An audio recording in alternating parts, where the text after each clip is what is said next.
welcome back to another installment of the Qohelet study, and we have reached chapter 3, the very famous chapter 3, which gives us this beautiful rhythmic description of life rhythm and life cycle, and is used quite frequently in a very positive way. For example, the famous song from the 70s, "A Time for This, a Time for That."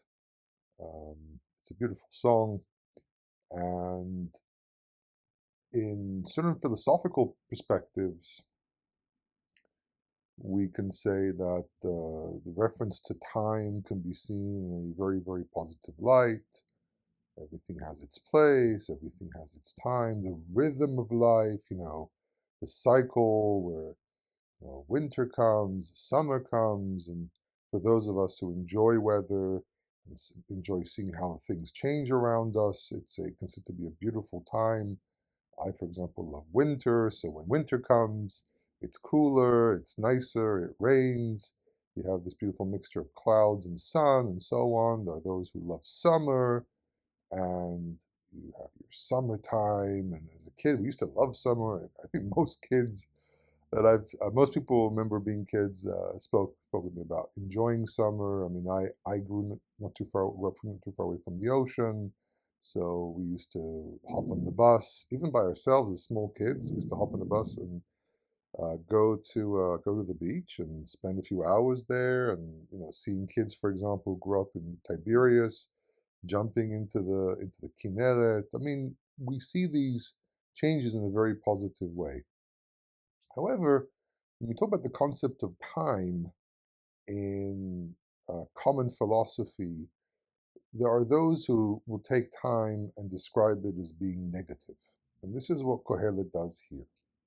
He sees time as something that passes, that fleets away, that runs away from us. Things happen, things come, things go. We have no control over them. And it's very common to understand Qohelet here in a pessimistic way. Now, I don't think Qohelet is a pessimist in the most absolute way, in the way most people think pessimism is. I think that he is aware of the fact that we don't really have control over these things. Things happen, life happens, and he is somewhat pessimistic. So I actually want to first of all read through these verses, and then I want to discuss what comes out from the Qohelet stance. And I also want to discuss for a second also Taoism. I know that people, every time I bring stuff like this up, people, Taoism, pagan, and so on. I've commented about paganism and this attempt to label everything as pagan in that's not in the Bible, um, and saying it's all pagan, it's all forbidden. I have a very old video that I made called Pagan Obsession. I may have spoken a bit too fast there, but the issue is that you can label almost anything as pagan. You can actually label things, presumably within the Torah, as pagan. The difference between one thing and the other is, are you talking about the God of Israel, or are you talking about other gods? When you do a sacrifice, is the intention of doing the sacrifice to the God of Israel, or is the intention to do it to someone else? That's the difference. The line between these things is very, very thin, because these were people who lived in a general culture where many things were acceptable in between these different cultures. Other cultures did sacrifices. Other cultures had similar beliefs. Other cultures wore tzitzit and things like that. But the question is, we have descriptions of, for example, from the Phoenicians, that they have certain characters in their stories wear tzitzit. So this is very important to understand, that when we try to define things as pagan or not pagan, you have to remember that you can label things as pagan even if they are, just neutral. So accept the fact that certain things are neutral. Taoism has its Asian religions behind it, but the main focus there, and the main thing I want to take out of them, and we have this saying, Chokhmah bagoyim ta'amin, if there's a wisdom amongst the nations, believe it, accept it as a truth. Don't accept their faith, but if they say something truthful to you, then accept it as fact. And Taoism does offer a contrast to this, and Um, the twist I want to give this is that if we remember that at the end of the day, everything returns to God, everything returns to the God of Israel, then the pessimism shouldn't take over. We should have faith that allows us to say there's a function to these changes in reality, allows reality to continue, including death. You know, I lost several friends in the last couple of years. My father passed away, and I apologize for making this a trope that repeats itself over and over again, but it is very central. And actually, just the other day, I met a friend that I haven't seen in a very long time, and I actually told him my father passed away, and he didn't know. So I kind of relived that moment again for a split second. But then I saw his children. He was surrounded by his kids, and I say this all the time. Even if we die, our children continue us the same way I'm a continuation of my father, and my father was a continuation of his father. And if exponentially things are going to happen, then my grandchildren will be even taller than us.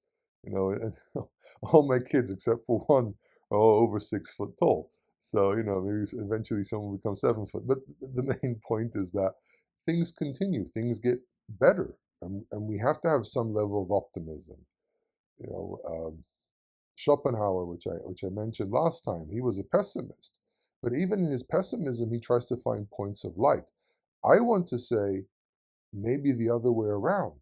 Maybe the fact that there are things that repeat themselves and there is bad in the world and things get wiped away and so on, it actually opens up the door to the future, to other things.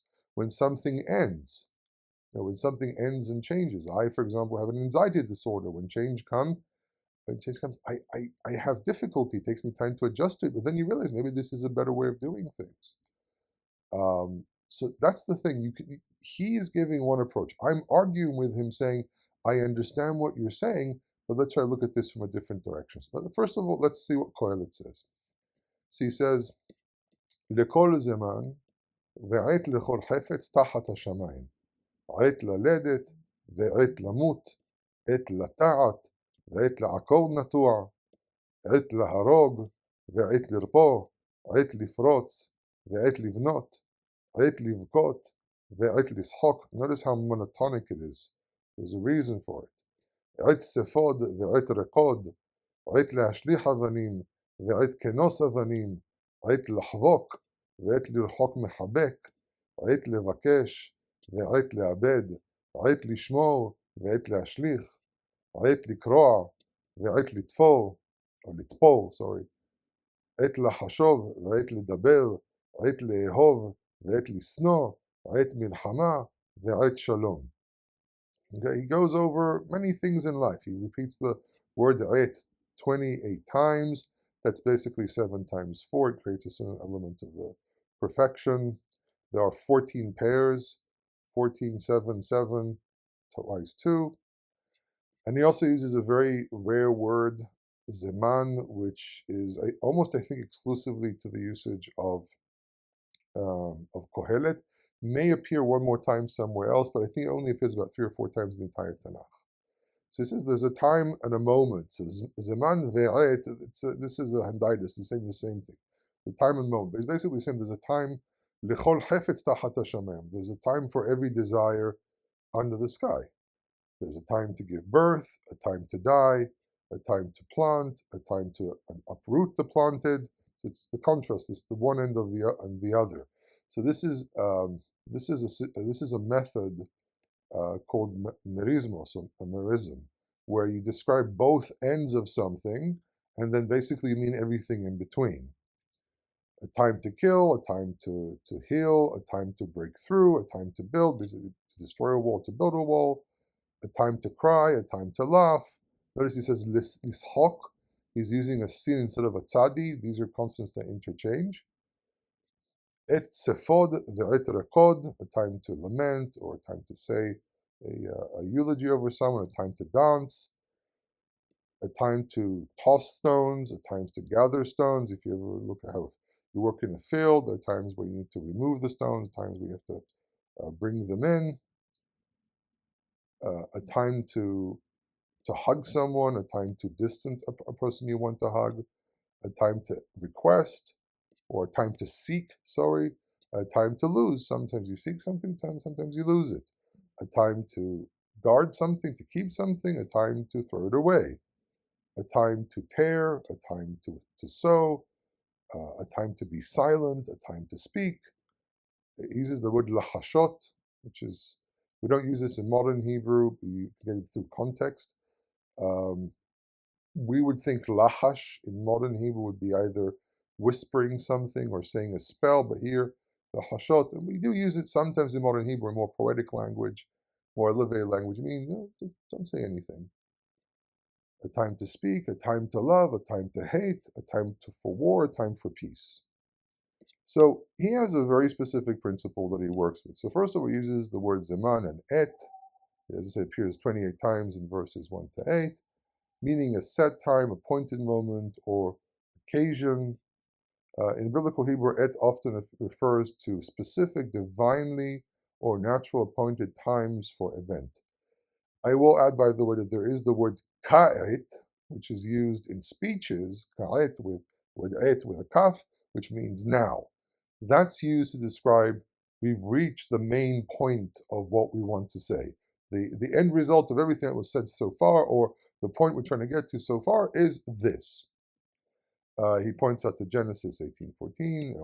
I'm pointing out, sorry, and Daniel 8:17. In Qohelet 3, it is emphasized the fixed, inevitable, and contrasting times of human experience. That's really what it is. We, as humans, we like homeostasis. We like things being the same. When there's a change, an upheaval, then we have to respond to that. I, for example, as a person, don't always respond very well. My older brother, on the other hand, is very cool and collect, but sometimes overdramatic. For example, I'm supposed to be flying to the United States in a couple of weeks. Suddenly, I get a message yesterday. British Airways, which is the company we're supposed to fly with, they said they're not flying from Israel until the 16th of June. I'm recording this on the 8th of May, 2025. I see the message. I say, okay, some decisions have to be made. It wasn't like a sudden upheaval. It wasn't like the day before the flight we're told we're not going to be flying. Also, in reality, when a company decides to cancel flights, there are several routes you can go through. But my first response is, no, I'm supposed to fly to see my mother, and so on. I call my brother up, we talk about this, and he says, you need to calm down. I actually was calm. But in situations like this, where you've invested a lot of money in the ticket, and suddenly a company not arbitrarily decides to make a decision, but they make a decision and they announce it, you have to strategize. You have to make a decision. You have to respond to things and so on. Reality of life is things are inevitable. As a child, for example, we don't always respond to changes very easily. We want things to be the same. You know, I have a son, for example, that my son who has autism prefers to see things as they are. When you change it, he has a bit of an upset. We're greatly blessed to have a child who's a very easy one. I've seen families with autistic children, you change something and it's a war with them. But this is also true with children overall. The moment you change something, I have a son who's 15 years old, and when you change something, he kind of gives a bit of a response to it. And he's a bit aggressive sometimes when he responds to these things. And we're trying to teach him. This is the response of a parent. What does it mean to be an adult? As an adult, you allow your child to expect changes and show them how to respond. The difference between an adult and a child is how is your response. Yes, there are natural responses that we have. We make faces, we make noises. That's normal.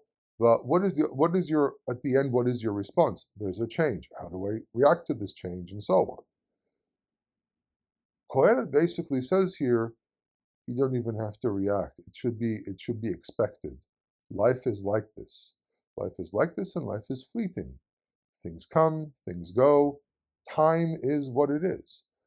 You know, you deal with Stoic philosophy or general philosophy in Greeks. You know, they had a god of time. You know, in Judaism, we believe God is outside of time.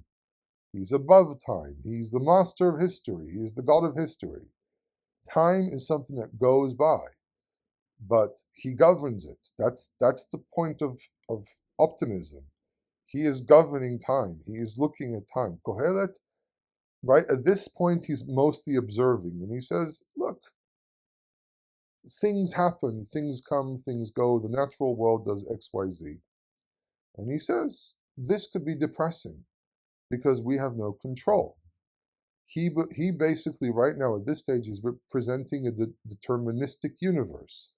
He says you don't really have free choice on everything. The world is deterministic. You have no control over these things. Things come, things go. The problem is that's just the area around us. We still make many decisions in our everyday life. We still decide, and this is what the Stoics would say. This is what a Taoist would say. You make a choice how you react to things. This was the point of the story I was telling about children as well.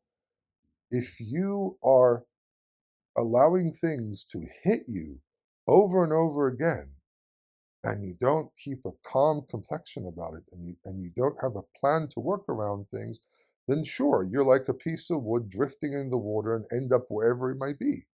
But because we are created in the image of God and we have this element of a certain degree of free choice, you have the choice how do you react to things. I'm not saying I always react very well to things. I've had cases where I reacted very badly. Even these days, something happens and I'm like, you know, I had a friend come over, stay in our area for a while. They had a really annoying thing happen to them. I was on the verge of exploding. I got very angry. And my dear wife, bless her, she kept her eye on me. My friend, on the other hand, was very saddened, but then she decided she's going to react as God wants something from me here. And it was amazing to see how she responded. She took it very well. It was a frustrating situation. But she kept in mind, God is in control. There are things in the world we don't control, but if we believe that God is in control, it brought this calmness to her, and she reacted in an amazing way, and I admire her for that. It was just inspiring to see this. Pessimism is very easy to fall into. It's that place where we elevate ourselves. We take that divine part within us, made in God's image, and we know that we have a certain power to respond, if only within ourselves. Our personal response, not the ability to change it, but the response that we have to the situation is the thing that we probably have most control on. And I'm not talking about people with mental issues and so on. God bless them. Hopefully they'll be healed. But the ones of us that have faculties, our faculties are intact. We have the ability to respond to these things and make a decision. And by the way, this is part of what Qohelet does. He says, I'm being pessimistic about this, but who says you have to be pessimistic? So next point, Zman appears very rarely, only in verse 1. It's not the main point for him. He's talking more about the moments. He wants the because Zman is very generalized. Okay, it's more abstract, but it is a moment. It's like the fixed time when something needs to be done. So it is the now, the moment. You know, in Taoism, and then from today, there's that way of thinking where people think about being in the moment. Okay, I forget what it's called right now, but that concept of being in the moment and just breathing and being in the moment and mindfulness, that actually stems from a Taoist principle of breathing, being in the now, looking at the environment around you. Think about the calmness that comes to you when you're taking a walk and you suddenly see a beautiful flowers, or that you are just looking at a sunset. There's something amazing about that one moment that you can linger in for a short while. That's the it. That's the concept of the it.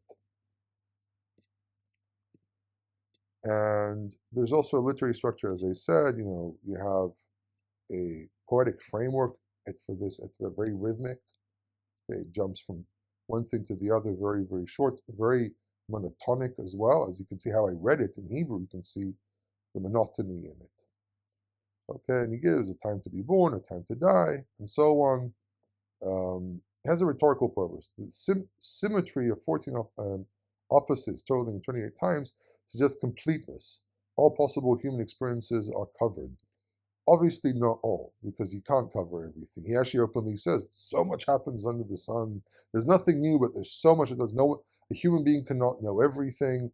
In the next part of the chapter, he actually talks about it, that man has this desire to know everything, but man cannot know everything, and he even prefers to describe it as a torment that God gives mankind.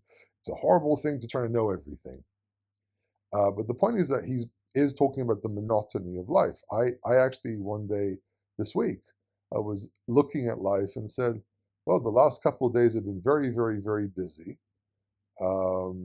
And I thought about the fact that never got around to doing anything that I enjoy doing. You know, I worked. I had to do things outside. I jumped from here, I jumped from there. And yesterday, suddenly I was outside, late afternoon, sky was beautiful. I can see Mount Qohelet very close by. The air was very comfortable, and I just went out for a stroll. I ended up doing a couple of things I had to do, but I was able to take care of a few things my family needed, so there was more purpose. But even within doing these things, I enjoyed being outside, and it focused me back, and I was able to get back into things. I was able to teach, and I was able to talk with people, and so on. Sometimes it's just living the moment as well. This monotony, sometimes actually you can find within the monotony things that will bring you peace. So determinism is the belief that we have no free choice. In the Second Temple era, there were people who did believe in determinism. In the Serach books, in the rules of the community, but there's actually several books referred to as Serach. That will be a different discussion. Maybe one day I'll talk about these things, like a Dead Sea, maybe I'll do a Dead Sea Scroll series. You know, everyone's jumping. He's going to do a Dead Sea Scroll series. It's on my mind. There is one specific class about Dead Sea Scrolls that I do want to do. It's about the Damascus Scroll. I actually already taught this class to a student, so I was around to testing it out. And I'm always very grateful for my students allowing me to test things on them. Which also allows me to expose them to like bigger pictures of things. So there's a great thing I want to teach about Damascus Scroll and Judaism and overall. So hopefully soon. I just have to first of all see what's going on with my flight, and then I'll try to put that out. But yes, there are a few things about Dead Sea Scrolls I really want to teach about. There's also something about the Psharim, which is a very interesting commentary about different books in the Bible. I want to do organized classes about Dead Sea Scrolls as well. Because as you know, I did work on the Dead Sea Scrolls. I was in a project for 2 years. I studied about the Dead Sea Scrolls under specific professors. I've worked under these professors and so on.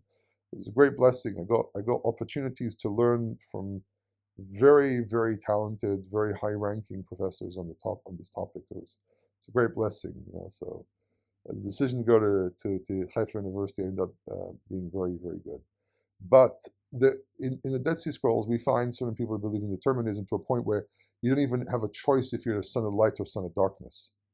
Okay, they would sometimes determine what you are, and you know, I think there's in some places it feels like as if, well, you know, if you try really hard to keep Torah, maybe this will change your way. But they really did believe in a very strict determinism.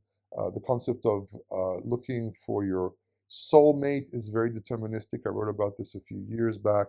It's a concept that we find in Judaism as well. Judaism, by the way, believes in semi-determinism. Judaism doesn't believe in full free will. And the reason it came to this, because you have the Essenes, for example, or presumably the Essenes, or Qumran type of people that believed that Kabbalah is completely deterministic. The Sadducees believed in complete free will. The Pharisees took a middle ground because they saw that there are things you can control and things you can't control. So they believed in semi-determinism, which means there are things which are completely out of control and there are things that you can control. I don't know if Qohelet is really believing in determinism, but he does know that there are certain things in our world which are deterministic. Weather is going to change. You know, what was the thing that Benjamin Franklin said? There are two things which are guaranteed in life: death and taxes. You know, there are certain things that there's no control. So there are deterministic principles. There are physicists, for example, who believe the universe is deterministic. There are just rules that govern everything. But again, there's the bias. They want to put everything into mathematical equations and rules. But then when you ask a person who deals with quantum physics, they go, "Oh, we don't know. We have no idea what goes on in that level." To a point where I've actually heard a physicist once say, in quantum physics, there's a possibility it has its own world of rules, and maybe even the rules get bent all the time. There are things how particles behave in the universe that they openly say these things are not behaving under any specific rules. So, I'm not a physicist, but I do have relatives who are physicists. I have relatives who are mathematicians. I have a son who's a mathematician, and we have discussions. But he comes over and he sits with me and he tells me things I don't know about, stuff from his world. The same way he asks me questions about the Bible and Judaism and so on, and I expand on verses and so on. He actually sits with me and talks to me. Unfortunately, they cut me off again. So I sit with my son, and he describes things from his world and so on. So there is this principle of determinism, but it's not completely determinism. It's not everything is determinism. It has to be said that there are things that are just, this is how the machine works. I don't know if the universe is deterministic or not. I don't think anyone's ever answered this question completely, but back in the day, in biblical times, this was a big question for them. So right now, at this stage at least, in his speech, he sounds very deterministic. The passage suggests that all events occur at fixed appointed times, implying a predetermined cosmic order. This is actually technically true. The universe does have rules and order and structure, at least on our planet, though there are anomalies and things get bent and changed. And we do find some unusual things happening. Sometimes the occurrences, when it comes to statistics, it's very, very rare and very unusual. But, there eventually we do wake up in the morning, expect to see the sun on the east, and the sun sets in the evening, but the weather is sometimes something that can change and so on. So it's not, there are rules that govern why does the weather change. But again, from a very simplistic way, yes, there is determinism. That's nature and so on, because it allows us to make decisions when we harvest and when we plant and when we do things. And yes, when people at some point reach a point in their lives that they become very sick and they die and so on. Yes, there are certain things which are the rules of the universe. But again, if you have faith in God, you know that God can bend things. He can bring someone, heal someone they were expecting him to die, or give doctors the wisdom, in a much more naturalistic way. Give a doctor the wisdom how to heal a person. We've made great stands in medicine, and it's because human beings have wisdom. Human beings have thought. And in Judaism, we usually say, that blessed is God who gave doctors or physicians the wisdom to heal. And in Judaism, for example, when someone takes medication, we say kind of a statement, may this be for healing for me, knowing that, at the end of the day, it's all in the hands of God. So I wrote here, human beings do not choose these times, they merely experience them. Yeah, we experience time, and Taoism would say, experience it. Stoics would say, experience it. I think the Bible would say, experience it. There's beauty in these things. We as humans, we're limited. There's a limit to what we can do. There's a limit to how far we can go. Sometimes it's about experiencing it. I would say if Qohelet is being pessimistic here, my response would be no. Enjoy that time. Enjoy that moment. There's a reason that we have these different celebrations. There's a reason that when we harvest, there's a certain joy in it, and people would sing rhythmic songs to do the work. And Boaz walks by and says, God with you, or Adonai Machem, and they say to him, Yivarecha Adonai. There's this understanding that we're in this greater rhythm, we're serving a greater God, and therefore we need to find joy in these things. I actually argue that the time of the Omer, when we count the Omer, should be a time of joy. I strongly disagree with this whole practice that we have about, for those who don't know, there's a practice during the counting of the Omer, the first 33 days, excluding the first 6 days, because it's still the feast of Chag HaMatzot. But basically, the first 33 days, we treat them in a mourning sense, because there's this legend, the story that the students of Rabbi Akiva died. It's probably more to do with the Bar Kokhba war, but this is the time when they're harvesting. This should be a time of hard work, hard labor, but joy, we're harvesting, we have food, God has blessed us. I try to do the exact, I think it should be the exact opposite, but because Judaism detached itself from the land and we were in diaspora and so on, it became a sad time because there's nothing to have joy in if we're not harvesting the land. I know it says this is emphasized in verse 11. He has made everything beautiful in its time. Yafeh, again, I use the same translation here, but Yafeh, not necessarily beautiful, but maybe appropriate in its time. But man cannot find out what God has done from beginning to end. Again, yes, there is a sense of we have no control, we can't know everything, and so on. I actually want to give a different twist on it when we get to this verse next time. So there are elements of fatalism. Qohelet expresses resignation to the flow of time. Yes, monotony. He feels on and on and on. This happens, and then the year is over and we restart. The sense is that human effort or wisdom cannot alter fate. Yes, but we can have our decision on how we treat things. Also, we can sometimes control certain things. Modern medicine has cured human beings from many, many uncomfortable things. So there is what we can do. We just have to pray to God for the wisdom, and then we move forward. The repetition of contrast communicates. Sorry, not wearing my glasses. Genius that I am. I have control over this. I should wear my glasses. The futility of resisting what is set. If there's a time to plant, it will also be uprooted. Yes, everything comes to an end. But from the end of something new can come. It is human idleness that causes things to just be destroyed and we don't move forward. It is the power of creation that God has given us within us being made in His image that allows us to, this is ended, now let's start something new. There are some philosophical implications, echoes Near Eastern wisdom traditions and possibly Stoic ideas. I talked about this. The fatalism is not hopeless, but sobriety. Yes, it opens your eyes. Life is short. Do something with it. I remember I for a very long time, for many years, I just lived day by day and just did whatever. And then I had Corona. I mean, I've thought about this quite a bit, but then I had the Corona and it almost killed me. And I walked out of it with this sobriety of, oh, my life is short. Let me start investing in my family and my kids. And I will tell you, my kids changed, not just because they got older. It changed us. We had this moment of we don't have a lot of time together. And my relationship with my children became powerful.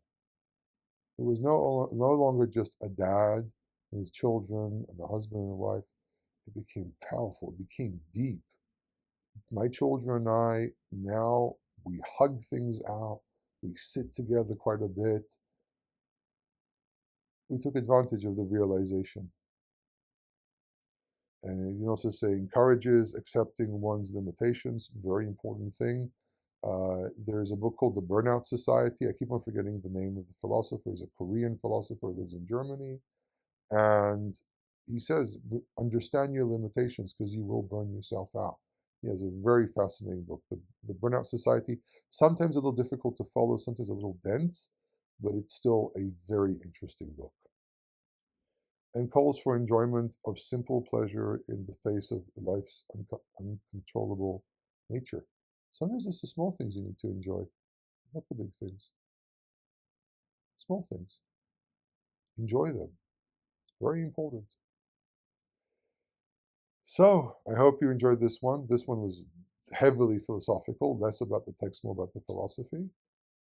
But I think that we can learn a lot about the fact that things change around us. And actually, change is, there was a philosopher, I can't remember, maybe Epictetus, who said, change is life's delight. Let's enjoy the change sometimes. Kol